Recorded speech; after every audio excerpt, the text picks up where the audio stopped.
Assalamualaikum warahmatullahi wabarakatuh. Bismillahirrahmanirrahim. Ini riwayatul Bukhari. Haddatsana Abdullah bin Yusuf, haddatsana Les, haddatsana Sa'id al-Maqburi an Nabi Hurairah radhiyallahu anhu qala an-nabiy sallallahu alaihi wasallam. Ma minal anbiya'i nabiyyun illa qad u'tiya minal ayat ma mithluhu amana alaihi al-bashar. Wa innama kana alladhi utituhu wahyan awhahu wa ilayya fa arju an akuna aktsarahum tabi'an yaumal qiyamah. Dados kita tahu semua nabi itu punya mukjizat. Ya, semua nabi itu punya apa? Mukjizat.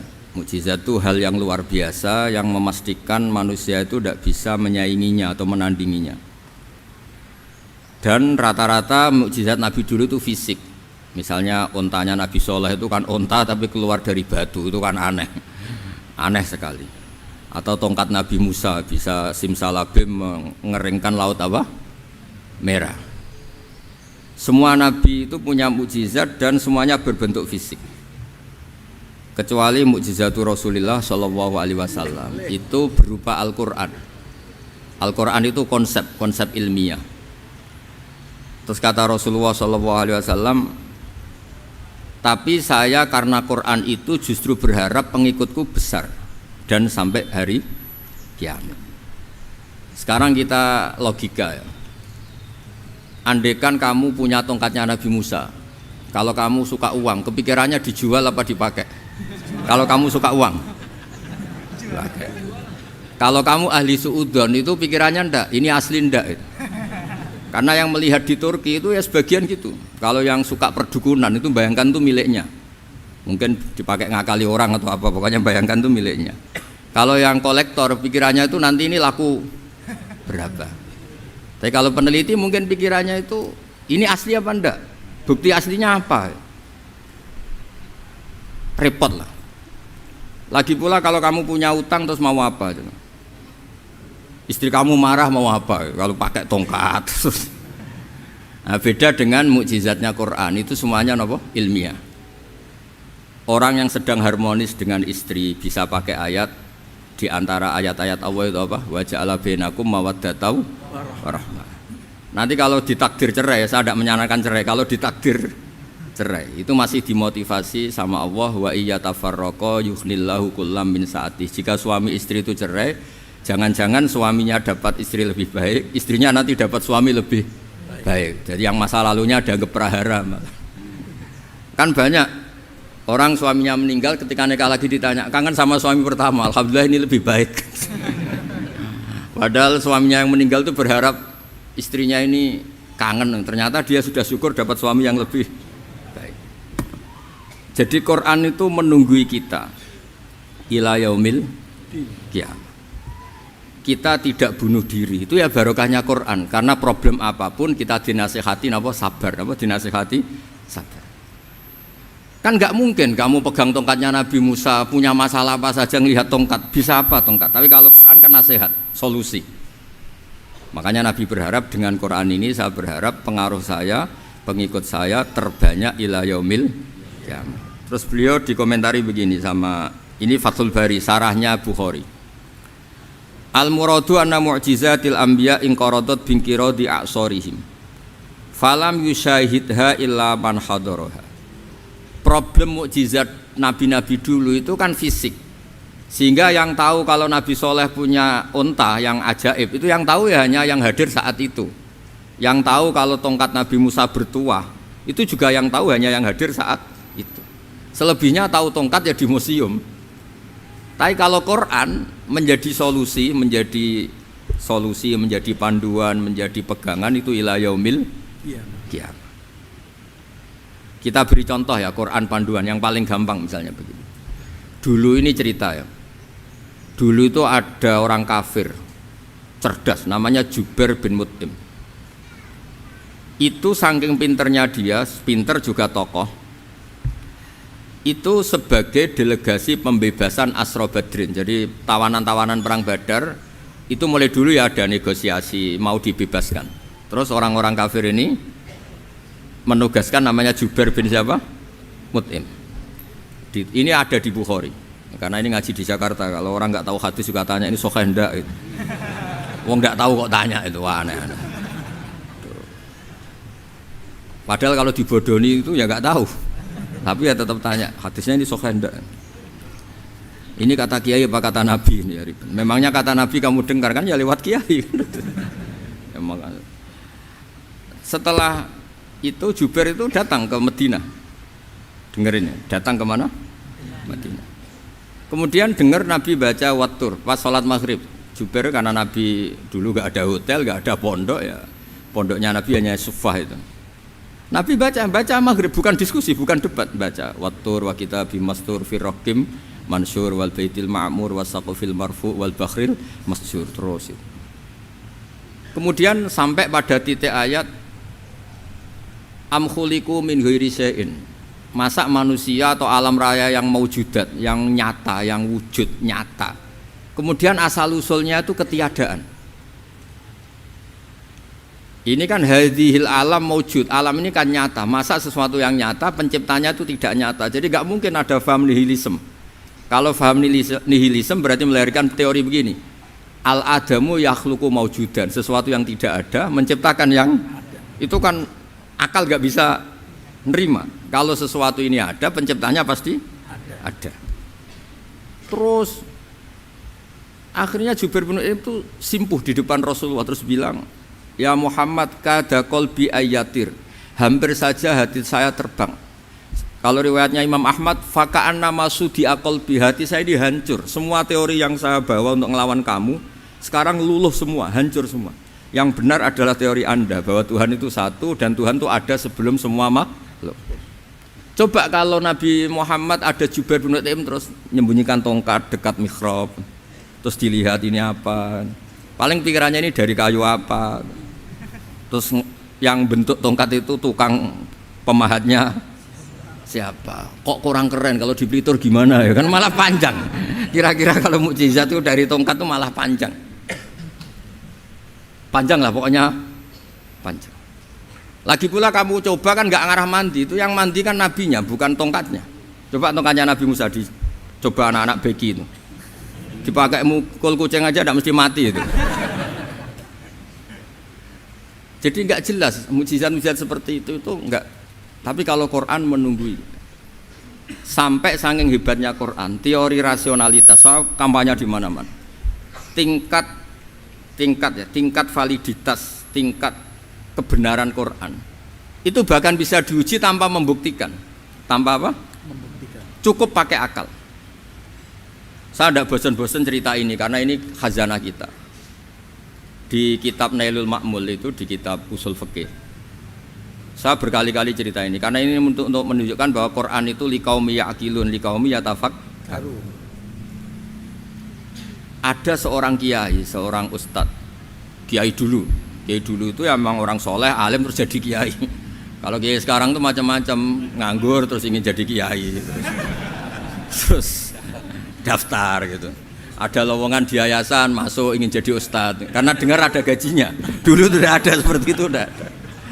Makanya dulu tuh kalau ustadz kiai pasti soleh karena dia alim terus ingin orang lain tuh mendapat ilmunya. Kalau sekarang nggak ada yayasan sehat, guru gajinya sekian, yang nggak ingin jadi ustadz tuh daftar karena ada gaji. Apalagi ada kabar, ada gaji, ada mes, ada wah yang daftar banyak. Tapi mentalnya ada kiai sebetulnya. Ya kalau sampean tanya itu baik dah Gus, ya setengah baik. Ya maksudnya setengah baik ya ada baiknya lah, namanya profesi ngajar itu kan baik. Tapi setengah saja karena motifnya itu nyari gaji, bukan ingin mencerdaskan umatnya Rasulullah SAW. Itu Imam Amudi itu guru matematika. Saya nggak bosan-bosan cerita ini, guru matematika. Muridnya sampai takut, ini masuk surga ndak? Kiai kok ndak ngajarin istighosa atau tahlil malah ngajarin apa? Matematika. Beliau meninggal terus muridnya tanya, "Ma fa'alallahu bik?" Kira-kira gitu. Apa yang dilakukan Allah? Allah nyambut Anda gimana? Terus kata Imam Amudi, "Bagus, saya disuruh ngajar malaikat." Karena malaikat kan tidak pernah kayak anak beki gini ngaji gini. Malaikat itu tidak pernah ngaji, dia iman saja karena tahu surga, tahu neraka terus iman gitu aja. Jadi imannya malaikat tuh nggak keren kita. Imannya loh. Loh itu yang ngendikan Nabi loh, tidak saya. Nabi pernah tanya sama sahabat, iman yang paling keren siapa? Jawabannya sahabat malaikat. Ya ndak karuan malaikat iman. Dia yang tahu surga neraka, tahu segalanya, masa ndak iman? Ya pasti iman lah katanya. Terus ya para sahabat engkau iman ya wajar kan, menangi saya, nemuin saya. Yang hebat itu orang-orang yang tidak melihat saya, tidak saya didik tapi tetap iman. Karena dididik akal, ya tadi dididik Quran, apa dididik Quran. Sama siapa? Teks bahasa Arabnya masang. Terus Imam Mudi kata Allah, suruh dia ngajarin para malaikat cara menemukan saya. Malaikat dikumpulin, terus Imam Mudi disuruh ngajar. Sama singkat kata-katanya Allah di mimpi itu. Istadilla ala wahdaniyati bihadrati malaikati, tolong ajarkan cara menemukan saya padahal Anda ini manusia yang tidak melihat saya. Anda di Jakarta kan hanya gedung-gedung, paling jadi khayal, terus nikmat lah, Anda ikut punya tapi ikut nikmati. Itu orang desa-desa kalau ke Jakarta itu pokrol, wah di Jakarta itu gedungnya tinggi-tinggi, tidak kayak kampung sini, lo udah ikut punya, ikut bangga. Di Jakarta orangnya cantik-cantik, tidak kayak orang sini, padahal dia ya tidak dapat orang cantik gitu. Jadi Allah itu saking pinternya, miskin-miskin ya bisa berkhayal dan bahagia. Nah, itu alhamdulillah betul.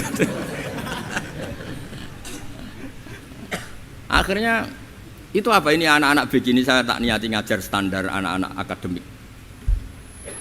Terus pertama yang diajarkan hanya bilang gini, sama siapa teksnya? Ya malaikat wahai para malaikat. Terus beliau bilang, nisbatus naini wassalasah ila mala nihayata lahu nisbatul far'i ilal asli. Angka itu jumlahnya berapapun 2, 3 sampai triliunan, semuanya itu nisbatul far'i ilal asli, binisbat ilal wahid nisbatul far'i ilal asli. Angka 2 ya cabangnya 1, 3 ya cabangnya 1, 1 triliun ya cabangnya 1. Tetap yang asal usul adalah angka 1. Itu nangis semua malaikat. Cara Jawa itu mandekman kowe iman kaya imanku. Makanya imannya ummatu Rasulullah sallallahu alaihi wasallam itu PD-nya, yakinnya kayak imannya malaikat. Kalau Tuhan itu 1. Karena angka enggak bisa dimulai kecuali dengan angka 1. Makanya nisbatus naini wassalasah ila ma la nihayata lahu iku nisbatul far'i ilal asli. Semuanya itu nisbatnya cabang ke induk. Berarti semua alam raya ini tetap asal usulnya 1, yaitu qul huwallahu ahad. Nah, itu namanya akal. Umatnya Rasulullah itu ditinggali mukjizat akal lewat panduan Quran, sehingga meskipun kita tidak menangi Rasulullah, tidak menangi sahabat, kita tidak tahu malaikat Jibril, tapi cara iman kita ini tidak kalah keren.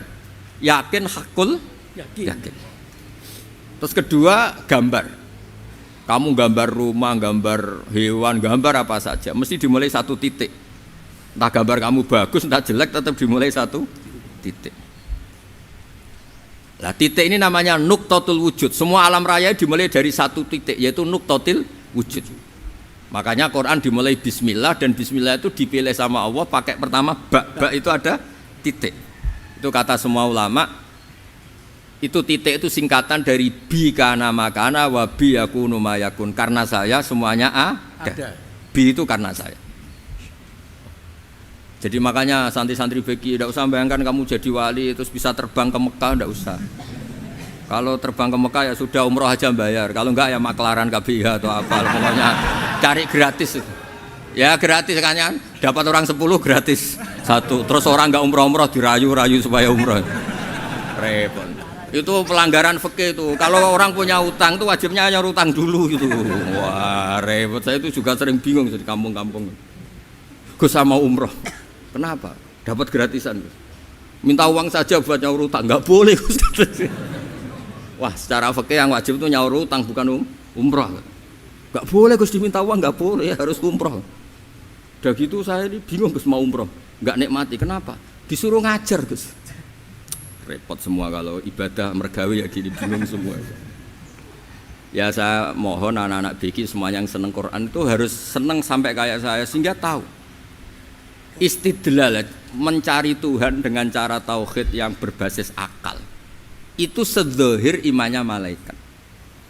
Jika di kelasmen iman itu manusia ulul ilmi, kita-kita yang nekuni ilmu itu nomor 1 prakteknya. Karena nomor 1 itu Allah karuan kan, syahidah Allah kan enggak tertandingi, syahidah wa annahu la ilaha illallah. Terus wal malaikatu, malaikat kan karuan karena langsung menyaksikan surga. Dan ketiga apa? Wa ulul ilmi. Berarti prakteknya kan nomor 1. Kalau kompetitornya semuanya manusia, ulul ilmi nomor berapa? 1 kan? Nah nomor 3 kan dari Allah, malaikat, ulul ilm. Berarti kalau kompetisinya antar manusia nomor berapa? 1 kan? Nah kenapa ulul ilmi di nomor 3 kan tapi dari Allah, malaikat, ulul? Kerennya kayak apa? Karena cara iman ulul ilmi itu enggak ada ragunya sama sekali. Kamu ragu enggak kalau 2 itu cabang dari 1, asal-usulnya 1? Enggak pernah kan ragu kan? Semua gambar seruat apapun dimulai dari 1 titik, ragu enggak? Enggak kan? Nah, imannya umatnya Nabi karena dipandu oleh Quran itu seyakin itu, sehakul yakin itu. Nah, itu terus Jubair bin Mut'im jadi iman. Am khuliqu min ghairi syai'in am humul khaliq. Terus kata Allah lagi, kalau kamu tidak percaya saya yang bikin langit bumi ya gampang dong, kamu saja yang ngomong kalau kamu yang bikin. Paling orang sepakat kamu stres. Terusannya ayat gitu, am khalaqus samawati wal ard.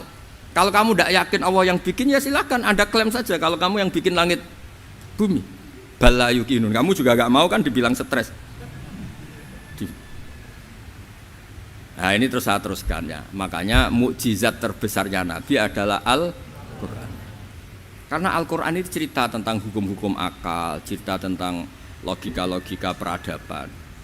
Misalnya logika peradaban, contoh paling gampang. Di Quran itu ada sekian ayat yang Allah cerita peradaban. Misalnya wa ahsinu innallaha yuhibbul muhsinin. Itu dikutip terus kemudian disimpulkan dalam peradaban. Kata Sayyidina Ali karramallahu wajhah ngendikannya gampang. Ahsin man syi'ta takun amirah. Kamu berbuat baik saja sama seseorang, maka otomatis kamu akan jadi pemimpinnya. Ada orang nggak tamat SD, nggak tamat papa, gobloknya minta ampun. Tapi karena gaji seorang pakar, oh kamu tak gaji 1 bulan 1 miliar, perusahaan saya jadikan besar. Itu dikongkan ngalor ngidul ya nurut. Hanya karena dia ihsan. Terus wastaghni amman syi'ta takun nadhira. Ya, saya ulang lagi. Wastaghni amman syi'ta takun nadhira. Dan kamu jangan butuh orang lain, siapapun dia, maka kamu akan setara. Misalnya ada menteri orang antri mau salim, tapi kamu tidak butuh kan tenang saja. Tapi kalau kamu butuh, habis kamu.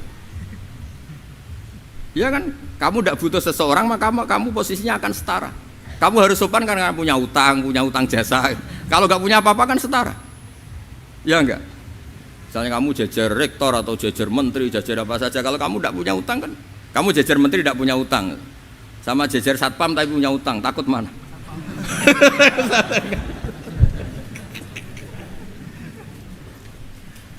Kalau butuh itu mesti kalah kan? Ada pejabat misalnya nggak begitu cantik sama perempuan cantik yang kamu butuh ingin dicintai, takut mana? Padahal nggak jelas orang ini pangkatnya apa, nggak jelas. Jadi dalam hukum sosial itu kata Sayyidina Ali wastaghni amman syi'ta takun nadhira. Kamu jangan butuh seseorang maka kamu akan setara. Terus yang terakhir wahtas ila man syi'ta takun asirah. Asirah pakai sin. Dan silahkan butuh seseorang maka kamu akan jadi budak dia. Ya coba misalnya Anda seorang profesor, seorang alim, seorang kiai top. Misalnya mencintai janda di ujung kampung sana, jalan kaki 2 kilo. Padahal itu gak tamat SD, tapi gara-gara seneng kacau kan, logika kepangkatan hilang semua kan. Jadi itu hukum peradaban. Itu mewakili isi-isi sosial yang diterangkan Quran. Ya, jadi paketnya 3 tadi ya. Ahsin man syi'ta takun amirah. Kamu berbuat baik sama seseorang maka kamu bisa memimpin. Wastaghni amman syi'ta takun nadhira. Kamu jangan butuh seseorang maka kamu akan setara. Mbok kamu ketemu orang terkaya di dunia. Ya ketemu orang terkaya di dunia, kamu jejer, kamu tidak butuh dia. Tenang kan bisa setara kan? Tapi kalau butuh harus sopan, ngajukan proposal, harus berakhlak karimah. Makanya sekarang Anda kok berakhlak kenapa? Ternyata mau nyalek. Biasanya ndak berakhlak kok berakhlak. Ada apa ini? Makanya guyonan di Rembang itu Beb Husain itu. Kalau ada orang mendadak sopan sama temannya, temannya curiga, kok tumben sopan, mau utang ya?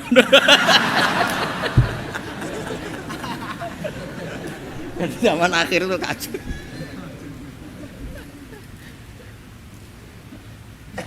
Ya di semua daerah gitu ya sama Pak Rektor ya. Kalau ada teman biasanya nggak sopan kok sopan, itu temannya curiga. Ini Pak Rektor UI ikut kaji. Kok tumben sopan, ada apa ya? Karena di mana-mana orang butuh itu pasti beretika. Kamu punya teman paling berdua, kalau mau utang berakhlak gak? Atau misalnya kamu punya adik cantik terus punya teman berdua, kalau cinta adik kamu berakhlak gak? Biasanya nggak sama sekali nggak berakhlak. Gara-gara butuh menjadi berakhlak. Ya jadi hukum sosial itu ya kuncinya 3 tadi. Ahsin man syi'ta takun amira. Wastaghni amman syi'ta takun nazira. Terus wahtas ila man syi'ta takun asira. Kalau kamu butuh seseorang pasti kamu dibikin hina. Asir itu tawanan. Nah, Quran itu bicara sosial itu lengkap. Dan itu yang nunggui kita. Kita punya tetangga yang kurang baik, ya seneng. Punya tetangga baik, ya seneng. Kata Imam Syafi'i, saya berkali-kali cerita.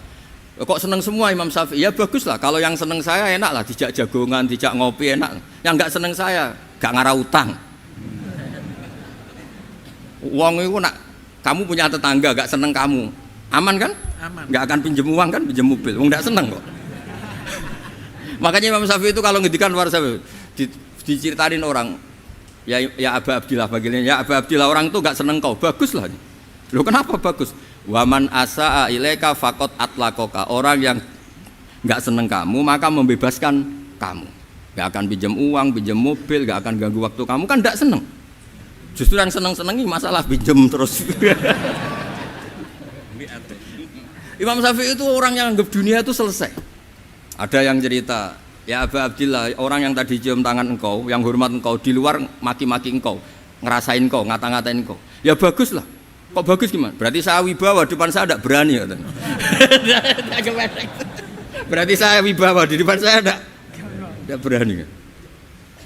Berarti itu makomnya sudah kulillah sumadarhum fi khawdihim yal'abun. Sudah dunia itu selesai, sudah agak penting semua.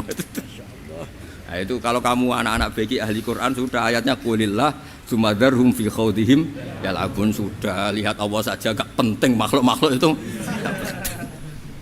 Dah makhluk semua agak penting, sepenting Allah. Nah kita ini ditunggoni mukjizat seperti itu. Bayangkan misalnya kita ditunggoni tongkatnya Nabi Musa. Saya ngajar di sini terus ini tongkat. Terus nanti yang tanya, Gus itu kayu apa Gus? Nanti yang kolektor tanya itu harganya berapa Gus? Ruwet apa? Terus yang ahli suudon itu asli enggak Gus? Wah. Yang ahli suudon kan mesti tanyanya gitu, itu asli enggak Gus? Repot-repot pokoknya. Tapi kalau Quran kan jelas, kenapa? Jelas. Ya terus saya teruskan. Fala yamurru terus al murad anna mu'jizatil anbiya in qaradat bi qidari aqsam satu wa mu'jizatul Quran mustamirratun ila yaumil qiyamah wa kharquhu lil adat fi uslubihi wa balaghatihi wa ikhbarihi bil mawhibat. Terus kata ini yang ngarang Fathul Bari sarahnya Imam Bukhari. Fala yamurru asrun minal aqsar illa wa yadharu fihi shay'un mimma akhbaru bi annahu sayakun yadullu ala sihhati da'wahu. Wa hadza aqwal muhtamilat wa takmiluhu fil ladzi ba'da wa qilani ya anal al makna anal mukjizat al madiyah kanat khissiyatan tusyahadu bil absar kana qati sholeh wa asa Musa. Mukjizatnya nabi-nabi dulu itu hanya penyembuh, hanya pelengkap, hanya nuruti keinginan mata. Seperti dahsyatnya apa? Laut Merah diseblak apa dipukul sama tongkatnya Nabi siapa? Itu semuanya itu hanya memanjakan mata. Urusan mata, terus wow itu. Tapi kalau mukjizatnya Nabi Muhammad itu berdasar akal. Maksudnya berdasar akal nih dengerin ya, dengerin betul. Ketika Laut Merah terus tersibak kan, wow itu keren kan. Terus kita bilang menyimpulkan, wah kita tidak akan mampu. Itu bodoh sekali kesimpulan kita tidak akan mampu. Meskipun bikin nyamuk Anda juga tidak mampu. Loh untuk memutuskan tidak mampu saja kok sampai pertunjukan seperti itu tuh laopo, cek goblok gitu. Nah kalau kita karena umat yang pinter untuk memaksa kita nggak mampu, Allah bilang innallaha la yastahi ayadriba mathalam ma ba'ud. Kita melihat nyamuk langsung berkesimpulan tidak mampu. Saya berkali-kali cerita nyamuk itu sudah kecil, masih punya urat, uratnya kayak apa? Masih punya kuman, kumannya seberapa? Ya enggak? Nyamuk itu kecil, punya organ tubuh, organ tubuhnya punya urat. Itu kalau kamu pinter, antara tongkatnya Nabi Musa menyibak Laut Merah sama nyamuk itu sama-sama berkesimpulan melahirkan satu faham bahwa kita tidak. Loh, untuk memaksa tidak mampu saja kok nunjuk pertunjukan ada onta keluar dari batu Nakotu Soleh, ada tongkat yang bisa mengeringkan Laut Merah. Cik goblok ya. Lah kita alhamdulillah ada jenis goblok yang seperti ini. Untuk ikrar bahwa Allah itu hebat ala kulli syai'in, cukup lihat nyamuk, kagum kan? Sudah tidak usah bikin hidup. Saya berkali-kali mencontohkan. Para pemahat tak suruh bikin patung gajah itu mampu. Tak suruh bikin patung nyamuk kalau bisa. Nyari materi dari apa coba? Gampang mana bikin patung gajah sampai patung nyamuk? Gajah, makanya Allah bikinnya contoh itu untuk ijaz itu pakai nyamuk bukan pakai gajah. Itu kalau ustadz-ustadz yang agak jorok malah contohnya nyamuk Gus. Itu kecil. Itu kayak apa? Di dalamnya dia hamil. Itu anaknya kecil lagi, telurnya kecil lagi, itu gimana itu cara bikin ini? Makanya di sini ada kitab Itqon, itu komentarnya itu lucu. Ini kitab Al-Itqon karangannya Imam Suyuti. Ini persis komentar saya tadi yang kata Imam Suyuti, pengarang kitab Itqon. Wa ya imma khissiyah wa imma aqliyah. Jadi mukjizat itu ada yang fisik, bisa dilihat indra, panca indra, bisa dilihat akal. Wa aktsaru mu'jizati Bani Israil kanat khissiyah li baladatihim. Biladatu goblok, wa qillati basairihim. Dasar wong goblok. Mukjizat kok ngenteni sing wow. Maksudnya dasar untuk ngakui Allah hebat saja kok nunggu hal-hal yang seperti itu gitu. Paham gitu? Mergo likil latin apa aklihim. Wa aksaru mu'jizati hadil ummah aqliyatun li farati dzakaihim wa kamali afwahihim. Dan mukjizatnya umat ini semuanya berdasar akal karena sudah cerdas. Jadi andaikan kita melihat tongkatnya Nabi Musa menyibak Laut Merah dengan melihat nyamuk, kesimpulan kita sama-sama wow, sama-sama keren, sama-sama memastikan kita tidak mampu. Makanya terus Quran menerangkan kita wa ma min dabatin fil ardi wala ta'iri yatiru bi janahihi illa umamun amsalukum. Jadi keseharian kita lihat burung kok terbang. Itu sudah ayatun min ayatillah. Paham nggih? Dados niki kudu bangga ditunggoni napa Quran, nggih ditunggoni napa Quran. Wa mu'jizatul Quran tusyahadu bil basirah fayakunu mayatabi'u li ajlihi aksar. Terus li annal ladzi yusyahadu bi ainir ra'si yang qaridu bin qiradi musyahidi. Sesuatu yang tampilan dahsyatnya itu disaksikan mata, maka itu bisa habis. Era tongkat Nabi Musa seperti itu habis enggak? Bisa mengeringkan Laut Merah, habis kan? Tapi era mukjizatnya Quran ila yaumil qiyamah. Ya contoh sosial, saya kembali lagi ke sosial. Kamu punya teman awet atau punya istri awet, itu konsepnya ya wal kadhiminal ghaidh, agak gampang tersinggung. Coba kalau kamu setiap tersinggung putus, setiap tersinggung habis, kamu tidak punya teman, tidak punya istri. Sampai kita awet seperti ini, kalau kecewa ya wal kadhiminal ghaidh, ngempet. Termasuk saya ini biasanya ngaji khusus terus baca gini ya kecewa. Tapi barokahnya diwarai Quran wal kadhiminal ghaidh, ngempet Gus, ngempet. Terus kecewa sama teman, kenapa tidak putus? Karena wal afina aninna, sudah kalau kecewa maafkan. Coba kalau kita kecewa presiden demo, kecewa menteri demo, kecewa orang tua minggat, ya kalau dicari, kalau tidak kan malu. Saya itu punya teman tak tanya, kecewa Gus sama bapak itu, kenapa tidak minggat? Malu. Kenapa malu? Takut gak dicari. Itu orang tuh paling malu itu kalau keluar dari rumah nggak di. Saya punya teman lagi, saya ini takut mati Gus. Kenapa? Takut istri saya tidak nangis Gus. Itu kematian terburuk itu kalau sudah mati, tahu istrinya tidak nangis. Oh itu malu betul itu. Makanya jangan mati. Pokoknya pastikan orang sekeliling Anda nangis itu baru berani mati. Kalau tidak jangan. Ya jadi mukjizatnya Nabi itu luar biasa. Walladzi yusyahadu bi'ainil aqli bakin yusyahiduhu kullu man jaa ba'dal awali mustamirran. Sesuatu ilmiah, sesuatu agama atau apa saja yang logis itu akan abadi ila yaumil. Kayak tadi, ketika kita kecil diajari apa? Wujud, qidam, baqa, mukhalafatul hawadisi, qiyamuhu binafsihi, wahdaniyat, qudrat, iradah. Itu ila yaumil qiyamah. Karena kita pasti punya logika tadi. Masa alam raya yang maujud didahului ketiadaan. Kemudian ketiadaan ini kita rumuskan, ketiadaan inilah yang bikin alam raya. Di mana-mana nihilisme, ketiadaan ya layu asfiru say'an, namanya tiada ya tidak punya akibat apapun. Yang punya akibat apapun ya sesuatu yang wujud. Lalu itu kan ila yaumil qiyamah, sampai kapanpun teori itu akan nunggui kita ila yaumil qiyamah. Tapi kalau tongkat Nabi Musa ketika kita tidak melihat kan punya alasan tidak ngandel, Musa tidak tahu. Tapi kalau kamu seperti ini, orang paling mulhid sekalipun, paling ateis sekalipun, terus ditanya, bisa enggak Anda mulai angka di luar angka 1? Tidak bisa kan? Makanya benar Imam Amudi tadi ketika diminta Allah, istadilla ala wahdaniyati bi hadrati malaikati, tolong ajarkan kenapa manusia begitu yakin kalau saya ini satu, padahal mereka tidak melihat saya. Terus beliau ngendikan apa? Nisbatus naini wassalasa ilal wahid nisbatul far'i ilal asli. Angka 2, 3 sampai enggak terbatas, semuanya dibanding angka 1 itu nisbatul far'i ilal asli. Semuanya itu cabang dari angka 1. Itu mbok siapapun enggak usah ditunggoni nabi, enggak usah ditunggoni wali. Logikanya akan seperti itu. Itu yang dimaksud apa? Walladzi yusyahadu bainil aqli bakin yusyahidu kul man ja'a badal awal mustamir. Ya ini masih ada waktu seperempat, ini ijazah. Kalau ijazah enggak boleh tanya, ijazah ini. Dan itu yang fotokopi lebih besar itu ijazah.